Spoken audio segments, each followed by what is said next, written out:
Praise the Lord. Hallelujah. പ്രിയ സഹോദരങ്ങളെ, നോമ്പൊക്കെ നന്നായിട്ട് പോകുന്നുണ്ടല്ലോ അല്ലേ? നോക്കി, ചിലപ്പോഴൊക്കെ നമുക്കൊരു വീഴ്ച, അതായത് നമ്മുടെ വിഭൂതിക്ക് എടുത്ത തീരുമാനങ്ങളൊക്കെ ചിലപ്പോൾ ഒന്ന് വീണ് പോയേക്കാം. സാരമില്ല, നമ്മൾ നിരാശപ്പെടരുത്. ആത്മീയ ജീവിതത്തിൽ തുടക്കവും വീണ്ടും തുടക്കങ്ങളൊക്കെ ആവശ്യമാണ്. അപ്പോൾ അയ്യോ എല്ലാം പോയി എന്ന രീതിയിൽ ഒരു തവണ നമ്മൾ ഏതെങ്കിലും തഴക്കദോഷത്തിൽ വീണാൽ അവിടെ കിടക്കരുത് എന്ന കാര്യം പ്രത്യേകമായിട്ട് നമ്മളൊന്ന് ഓർക്കണം കേട്ടോ. Praise the Lord. ഇന്ന് നമ്മൾ ധ്യാനിക്കുന്നത് സങ്കീർത്തന പുസ്തകം 52:3.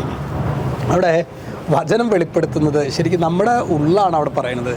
നന്മയേക്കാൾ തിന്മയും സത്യത്തേക്കാൾ വ്യാജവും നീ ഇഷ്ടപ്പെടുന്നു. അല്ലേ?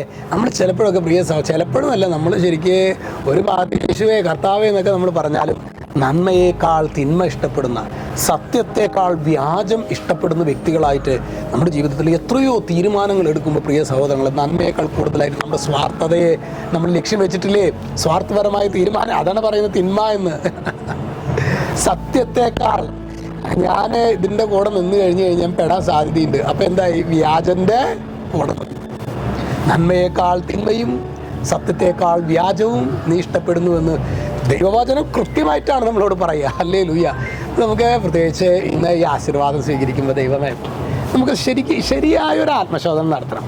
നന്മയേക്കാൾ തിന്മയും സത്യത്തേക്കാൾ വ്യാജം എന്ന് പറയുമ്പോൾ ശരിക്കും നേരത്തെ പറഞ്ഞതുപോലെ ദൈവമേ, ഒരു ഡിസിഷൻ എടുക്കുമ്പോൾ എൻ്റെ ശരിക്കും ഉള്ളിൽ എന്താണ്? എൻ്റെ പേരാണോ? ഈശോ ജയിക്കണം എന്നതാണോ? അതോ എൻ്റെ സ്വാർത്ഥ താല്പര്യങ്ങളാണോ? ആത്മീയതയിൽ പോലും ഈ അപകടക്കെണി ഉണ്ടെന്ന കാര്യം നമ്മൾ മറന്നേക്കരുത്. ദൈവമേ, ഈ ഒരു വചനത്തിൻ്റെ ഉൾപ്പൊരുൾ ഞങ്ങൾക്ക് വെളിപ്പെടുത്തി തരണമേ. രക്ഷിതാവായ യേശു ക്രിസ്തുവിൻ്റെ നാമത്തിൽ ആശീർവദിക്കുന്നു. എപ്പോഴും എന്നേക്കും. ആമേൻ.